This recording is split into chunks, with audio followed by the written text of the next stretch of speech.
എല്ലാ ഉയർച്ചയ്ക്കും എന്നും എപ്പോഴും ഞാനുണ്ടാവും. ഉറപ്പ്.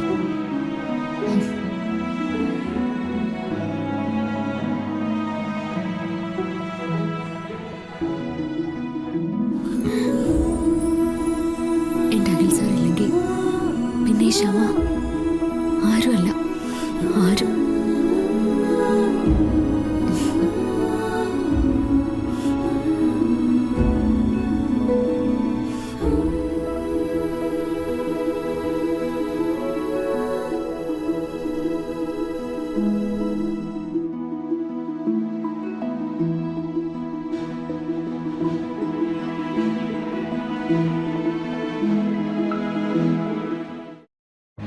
ഹായ് ഗൈസ്, ഈ വർഷത്തെ സ്റ്റേറ്റ് അവാർഡ് പ്രഖ്യാപിച്ച വിവരം എല്ലാവരും അറിഞ്ഞിട്ടുണ്ടാവുമല്ലോ.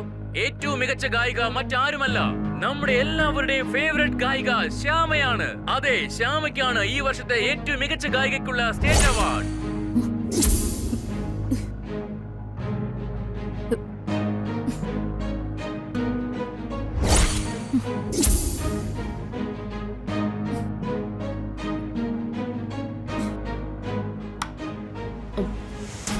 മോളെ, ഇതെങ്ങനെ ഞാൻ സഹിക്കുക?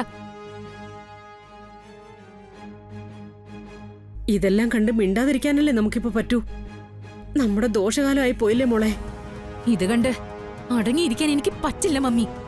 നിന്റെ വിഷമം എനിക്ക് മനസ്സിലാവും. പക്ഷെ എന്ത് ചെയ്യാനാ? ശ്യാമയ്ക്കെതിരെ നമുക്കിപ്പോ ഒന്നും ചെയ്യാനാവില്ല. എല്ലാത്തിനും ക്യാഷ് വേണം മോളെ. നമുക്ക് രണ്ടുപേർക്കും ഇപ്പൊ 10 പൈസ എടുക്കാനില്ല. തൽക്കാലം എന്റെ കയ്യിൽ ക്യാഷ് ഇല്ലായിരിക്കാം. പക്ഷേ എന്നീ അവസ്ഥയിലാക്കിയ ആ ശ്യാമ,